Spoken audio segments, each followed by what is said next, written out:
ನಮಸ್ಕಾರ ಸ್ನೇಹಿತರೆ, Kannada jobs corner YouTube ಚಾನೆಲ್ಗೆ ಎಲ್ಲರಿಗೂ ಸ್ವಾಗತ. ಕರ್ನಾಟಕ ರಾಜ್ಯ ಕೃಷಿ ಇಲಾಖೆಯಲ್ಲಿ ವಿವಿಧ ಹುದ್ದೆಗಳ ನೇಮಕಾತಿಗೆ ಸಂಬಂಧಪಟ್ಟಂತೆ ಅರ್ಜಿಗಳನ್ನ ಆಹ್ವಾನಿಸಲಾಗಿರುವಂತದ್ದು. ಇನ್ನು ಯಾವ್ಯಾವ ಹುದ್ದೆಗಳಿವೆ, ಎಷ್ಟೆಷ್ಟು ಹುದ್ದೆಗಳು ಖಾಲಿ ಇರುವಂತದ್ದು, ಏಜ್ ಲಿಮಿಟ್, ಎಜುಕೇಶನಲ್ ಕ್ವಾಲಿಫಿಕೇಶನ್ ಹಾಗೂ ಸೆಲೆಕ್ಷನ್ ಪ್ರೊಸೀಜರ್ ಬಗ್ಗೆ ಈ ಒಂದು ವಿಡಿಯೋದಲ್ಲಿ ಮುಂದೆ ನೋಡ್ತಾ ಹೋಗೋಣ.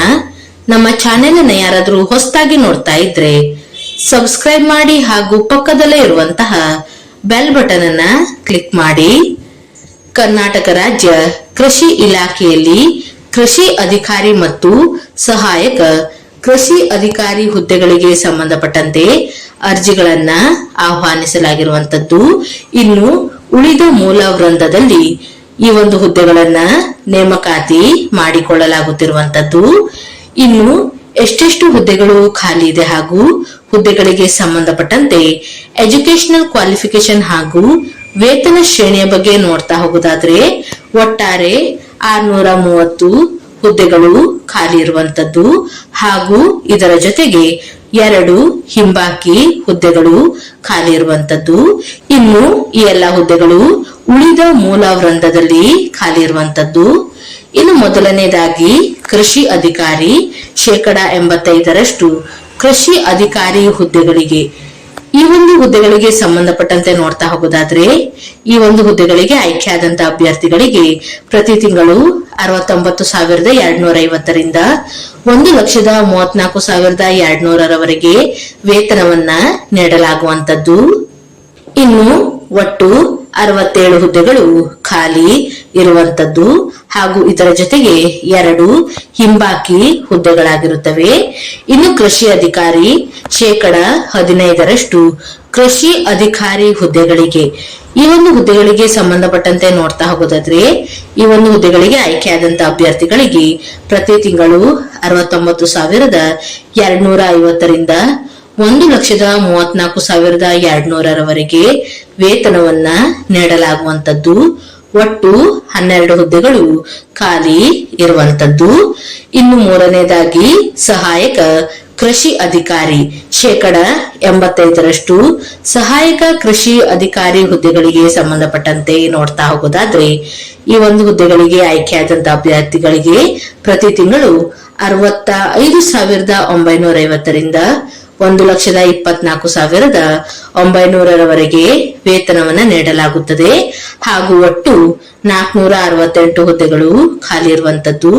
ಇನ್ನು ಸಹಾಯಕ ಕೃಷಿ ಅಧಿಕಾರಿ 15% ಸಹಾಯಕ ಕೃಷಿ ಅಧಿಕಾರಿ ಹುದ್ದೆಗಳಿಗೆ ಸಂಬಂಧಪಟ್ಟಂತೆ ನೋಡ್ತಾ ಹೋಗೋದಾದ್ರೆ ಒಟ್ಟು 83 ಹುದ್ದೆಗಳು ಖಾಲಿ ಇರುವಂತದ್ದು. ಒಟ್ಟಾಗಿ 630 ಹುದ್ದೆಗಳು ಖಾಲಿ ಇದೆ ಹಾಗೂ ಇದರ ಜೊತೆಗೆ 2 ಹಿಂಬಾಕಿ ಹುದ್ದೆಗಳು ಇರುವಂತದ್ದು. ಇನ್ನು ಎಜುಕೇಶನಲ್ ಕ್ವಾಲಿಫಿಕೇಶನ್ ಬಗ್ಗೆ ನೋಡ್ತಾ ಹೋಗೋದಾದ್ರೆ ಮೊದಲನೇದಾಗಿ ಕೃಷಿ ಅಧಿಕಾರಿ.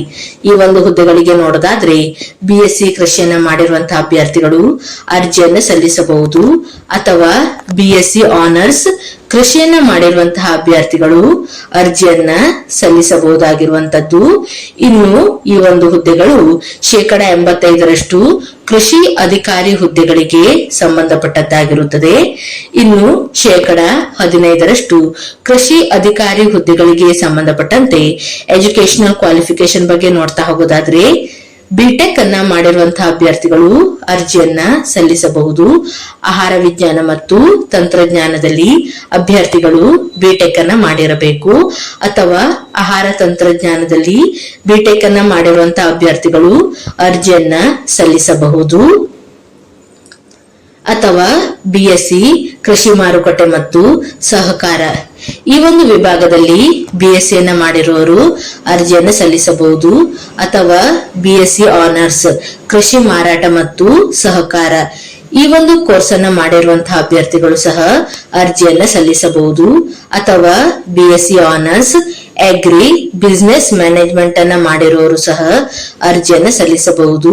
ಅಥವಾ BSc ಕೃಷಿ ಜೈವಿಕ ತಂತ್ರಜ್ಞಾನವನ್ನ ಮಾಡಿರುವಂತಹ ಅಭ್ಯರ್ಥಿಗಳು ಸಹ ಅರ್ಜಿಯನ್ನ ಸಲ್ಲಿಸಬಹುದು. ಅಥವಾ ಬಿಟೆಕ್ ಜೈವಿಕ ತಂತ್ರಜ್ಞಾನವನ್ನ ಮಾಡಿರುವಂತಹ ಅಭ್ಯರ್ಥಿಗಳು ಸಹ ಅರ್ಜಿಯನ್ನ ಸಲ್ಲಿಸಬಹುದು. ಅಥವಾ ಬಿಎಸ್ಸಿ ಅಗ್ರಿಕಲ್ಚರಲ್ ಎಂಜಿನಿಯರಿಂಗ್ ಮಾಡಿರುವಂತಹ ಅಭ್ಯರ್ಥಿಗಳು ಸಹ ಅರ್ಜಿಯನ್ನ ಸಲ್ಲಿಸಬಹುದು. ಅಥವಾ ಬಿಟೆಕ್ ಅಗ್ರಿಕಲ್ಚರಲ್ ಎಂಜಿನಿಯರಿಂಗ್ ಅನ್ನ ಮಾಡಿರುವಂತವರು ಸಹ ಅರ್ಜಿಯನ್ನ ಸಲ್ಲಿಸಬಹುದಾಗಿರುವಂತದ್ದು.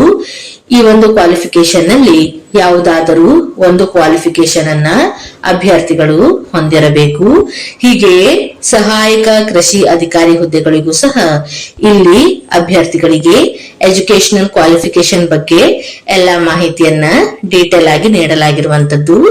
ಇನ್ನು ವಯೋಮಿತಿಯ ಬಗ್ಗೆ ನೋಡೋದಾದ್ರೆ ಕನಿಷ್ಠ 18 ವರ್ಷ ಪೂರ್ಣಗೊಂಡಂತಹ ಎಲ್ಲಾ ಅಭ್ಯರ್ಥಿಗಳು ಅರ್ಜಿಯನ್ನ ಸಲ್ಲಿಸಬಹುದು. ಇನ್ನು ಆಯಾ ಕೆಟಗರಿಗೆ ಸಂಬಂಧಪಟ್ಟಂತೆ ಏಜ್ ರಿಲ್ಯಾಕ್ಸೇಷನ್ ಬಗ್ಗೆಯೂ ಸಹ ಮಾಹಿತಿಯನ್ನ ನೀಡಲಾಗಿದೆ. ಸಾಮಾನ್ಯ ಅಭ್ಯರ್ಥಿಗಳಿಗೆ 40 ವರ್ಷದವರೆಗೆ ವಯೋಮಿತಿಯನ್ನ ನಿಗದಿಪಡಿಸಲಾಗಿದೆ. Category 2A, 2B, 3A, 3B ಅಭ್ಯರ್ಥಿಗಳಿಗೆ 43 ವರ್ಷದವರೆಗೆ ವಯೋಮಿತಿಯನ್ನ ನಿಗದಿಪಡಿಸಲಾಗಿರುವಂತದ್ದು. ಇನ್ನು SC ST ಕೆಟಗರಿ 1 ಅಭ್ಯರ್ಥಿಗಳಿಗೆ 45 ವರ್ಷದವರೆಗೆ ವಯೋಮಿತಿಯನ್ನ ನಿಗದಿಪಡಿಸಲಾಗಿದೆ. ಹಾಗೆಯೇ ಇನ್ನುಳಿದಂತಹ ಕೆಟಗರಿಯ ಅಭ್ಯರ್ಥಿಗಳಿಗೂ ಸಹ ಆಯಾ ಕೆಟಗರಿಗೆ ಸಂಬಂಧಪಟ್ಟಂತೆ ವಯೋಮಿತಿಯನ್ನ ನಿಗದಿಪಡಿಸಲಾಗಿರುವಂತದ್ದು. ಇನ್ನು ಅರ್ಜಿಯನ್ನ ಸಲ್ಲಿಸುವಂತಹ ವಿಧಾನದ ಬಗ್ಗೆ ನೋಡೋದಾದ್ರೆ ಅಭ್ಯರ್ಥಿಗಳು ಆನ್ಲೈನ್ ಮುಖಾಂತರ ಅರ್ಜಿಯನ್ನ ಸಲ್ಲಿಸಬೇಕು. ಇನ್ನು ಅಭ್ಯರ್ಥಿಗಳಿಗೆ ಅರ್ಜಿಗಳನ್ನ ಸಲ್ಲಿಸಲು ವೆಬ್ಸೈಟ್ ವಿಳಾಸವನ್ನು ಸಹ ನೀಡಲಾಗಿರುವಂತದ್ದು cet.online.karnataka.gov.in. ಈ ಒಂದು ವೆಬ್ಸೈಟ್ ಮೂಲಕ ಅಭ್ಯರ್ಥಿಗಳು ಆನ್ಲೈನ್ ಮೂಲಕ ಅರ್ಜಿಗಳನ್ನ ಸಲ್ಲಿಸಬೇಕು. ಇನ್ನು ಅರ್ಜಿಯನ್ನ ಸಲ್ಲಿಸಲು ಪ್ರಾರಂಭ ದಿನಾಂಕವನ್ನ ನೋಡೋದಾದ್ರೆ 19/4/2026ರಿಂದ 10/5/2026ರವರೆಗೆ ಅಭ್ಯರ್ಥಿಗಳು ಅರ್ಜಿಗಳನ್ನ ಸಲ್ಲಿಸಬಹುದಾಗಿರುವಂತದ್ದು. ಈ ಒಂದು ಹುದ್ದೆಗಳಿಗೆ ಆಯ್ಕೆಯಾದಂತಹ ಅಭ್ಯರ್ಥಿಗಳು 2 ವರ್ಷ ಖಾಯಂ ಪೂರ್ವ ಅವಧಿಯಲ್ಲಿ ಇರುತ್ತಾರೆ. ಹಾಗೂ ವೇತನ ಶ್ರೇಣಿಯ ಬಗ್ಗೆಯೂ ಸಹ ಇಲ್ಲಿ ಮಾಹಿತಿಯನ್ನು ನೀಡಲಾಗಿರುವಂತದ್ದು. ಇನ್ನು ಪರೀಕ್ಷಾ ದಿನಾಂಕದ ಬಗ್ಗೆಯೂ ಸಹ ಇಲ್ಲಿ ಮಾಹಿತಿಯನ್ನು ನೀಡಲಾಗಿದೆ. ಕನ್ನಡ ಭಾಷಾ ಪರೀಕ್ಷೆಯನ್ನ 6/6/2026ರಂದು ಮಧ್ಯಾಹ್ನ 3ರಿಂದ 5 ಗಂಟೆಯವರೆಗೆ ನಡೆಸಲಾಗುವಂತದ್ದು. ಪತ್ರಿಕೆ 1ಅನ್ನ 7/6/2026ರಂದು ಬೆಳಿಗ್ಗೆ 10:30ರಿಂದ 12:30ರವರೆಗೆ ನಡೆಸಲಾಗುತ್ತದೆ. ಇನ್ನು ಪತ್ರಿಕೆ 2ಅನ್ನ 7/6/2026ರಂದು ಮಧ್ಯಾಹ್ನ 2:30ರಿಂದ 4:30ರವರೆಗೆ ನಡೆಸಲಾಗುವಂತದ್ದು. ಇನ್ನು ಅಪ್ಲಿಕೇಶನ್ ಫೀಸ್ ಬಗ್ಗೆ ನೋಡ್ತಾ ಹೋಗೋದಾದ್ರೆ ಸಾಮಾನ್ಯ ಅಭ್ಯರ್ಥಿಗಳು ಹಾಗೂ ಪ್ರವರ್ಗ 2A, 2B, 3A, 3B ಅಭ್ಯರ್ಥಿಗಳಿಗೆ 750 ರೂಪಾಯಿ ಅಪ್ಲಿಕೇಶನ್ ಫೀಸ್ ಇರುವಂತದ್ದು. ಇನ್ನು SC ST ಕೆಟಗರಿ 1 ಮಾಜಿ ಸೈನಿಕ ಹಾಗೂ ತೃತೀಯ ಲಿಂಗದ ಅಭ್ಯರ್ಥಿಗಳಿಗೆ 500 ರೂಪಾಯಿ ಅಪ್ಲಿಕೇಶನ್ ಫೀಸ್ ಇರುತ್ತದೆ. ವಿಶೇಷ ಚೇತನ ಅಭ್ಯರ್ಥಿಗಳಿಗೆ 250 ರೂಪಾಯಿ ಅಪ್ಲಿಕೇಶನ್ ಫೀಸ್ ಇರುವಂತದ್ದು. ಇನ್ನು ಸ್ಪರ್ಧಾತ್ಮಕ ಪರೀಕ್ಷೆಯ ವಿಧಾನವನ್ನ ನೋಡೋದಾದ್ರೆ ಅಭ್ಯರ್ಥಿಗಳಿಗೆ ಆಫ್ಲೈನ್ ಅಂದರೆ OMR ಮೂಲಕ ಎಕ್ಸಾಮ್ ಅನ್ನ ನಡೆಸಲಾಗುತ್ತದೆ. ಇನ್ನು ಎಕ್ಸಾಮಿನೇಷನ್ ಅನ್ನ ಬೆಂಗಳೂರು ನಗರ ಮತ್ತು ಧಾರವಾಡ ಕೇಂದ್ರಗಳಲ್ಲಿ ನಡೆಸಲಾಗುವಂತದ್ದು. ಎಕ್ಸಾಮಿನೇಷನ್ಗೆ ಸಂಬಂಧಪಟ್ಟಂತೆ ಪ್ರಶ್ನೆ ಪತ್ರಿಕೆ ಹಾಗೂ ಪಠ್ಯಕ್ರಮದ ಬಗ್ಗೆಯೂ ಸಹ ಇಲ್ಲಿ ನೋಟಿಫಿಕೇಶನ್ ನಲ್ಲಿ ಎಲ್ಲಾ ಮಾಹಿತಿಯನ್ನ ಡೀಟೇಲ್ ಆಗಿ ನೀಡಲಾಗಿರುವಂತದ್ದು. ಇನ್ನು ನೆಗೆಟಿವ್ ಮಾರ್ಕಿಂಗ್ ಬಗ್ಗೆ ನೋಡ್ತಾ ಹೋಗೋದಾದ್ರೆ ಪ್ರತಿಯೊಂದು ತಪ್ಪಾದ ಉತ್ತರಕ್ಕೂ 0.75 ನೆಗೆಟಿವ್ ಮಾರ್ಕಿಂಗ್ ಇರುವಂತದ್ದು. ಹಾಗೂ ಯಾವುದೇ ಆಯ್ಕೆಯನ್ನ ಅಥವಾ ವೃತ್ತವನ್ನ ಶೇಡ್ ಮಾಡದೇ ಇರುವಂತಹ ಪ್ರತಿ ಪ್ರಶ್ನೆಗೂ ಸಹ 0.75 ಅಂಕವನ್ನ ಕಡಿತಗೊಳಿಸಲಾಗುತ್ತದೆ.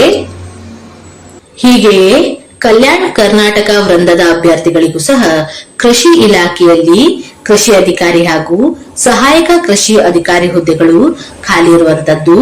ಒಟ್ಟಾರೆ 242 ಹುದ್ದೆಗಳು ಹಾಗೂ 16 ಹಿಂಬಾಕಿ ಹುದ್ದೆಗಳು ಈ ಒಂದು ವಿಭಾಗದಲ್ಲಿ ಖಾಲಿ ಇರುವಂತದ್ದು. ಇನ್ನು ಈ ಒಂದು ಹುದ್ದೆಗಳಿಗೂ ಸಹ ಸಂಬಂಧಪಟ್ಟಂತೆ ವೇತನ ಶ್ರೇಣಿ, ಎಜುಕೇಶನಲ್ ಕ್ವಾಲಿಫಿಕೇಶನ್, ಸೆಲೆಕ್ಷನ್ ಪ್ರೊಸೀಜರ್ ಹಾಗೂ ಎಕ್ಸಾಮಿನೇಷನ್ ಪ್ರೊಸೀಜರ್ ಬಗ್ಗೆ ಇಲ್ಲಿ ಎಲ್ಲಾ ಮಾಹಿತಿಯನ್ನ ನೋಟಿಫಿಕೇಶನ್ ಅಲ್ಲಿ ಡೀಟೇಲ್ ಆಗಿ ನೀಡಲಾಗಿದೆ. ಎಲ್ಲವನ್ನು ಸಹ ಒಂದು ಬಾರಿ ಚೆಕ್ ಮಾಡಿ. ಇನ್ನು ಆಸಕ್ತ ಮತ್ತು ಅರ್ಹ ಅಭ್ಯರ್ಥಿಗಳು ಈ ಒಂದು ಹುದ್ದೆಗಳಿಗೆ ಅರ್ಜಿಗಳನ್ನು ಸಲ್ಲಿಸಬಹುದು. ಇವಿಷ್ಟು ಕೃಷಿ ಇಲಾಖೆಯಲ್ಲಿ ಕರೆಯಲಾದಂತಹ ವಿವಿಧ ಹುದ್ದೆಗಳ ನೇಮಕಾತಿಗೆ ಸಂಬಂಧಪಟ್ಟಂತಹ ಮಾಹಿತಿಯಾಗಿರುವಂತದ್ದು. ಈ ಒಂದು ವಿಡಿಯೋ ನಿಮ್ಗೆ ಇಷ್ಟವಾಗಿದ್ದಲ್ಲಿ ಒಂದು ಲೈಕ್ ಮಾಡಿ, ಶೇರ್ ಮಾಡಿ ಹಾಗೂ ಸಬ್ಸ್ಕ್ರೈಬ್ ಮಾಡಿ. ಜೊತೆಗೆ ಪಕ್ಕದಲ್ಲಿ ಇರುವಂತಹ ಬೆಲ್ ಬಟನ್ ಅನ್ನ ಕ್ಲಿಕ್ ಮಾಡಿ.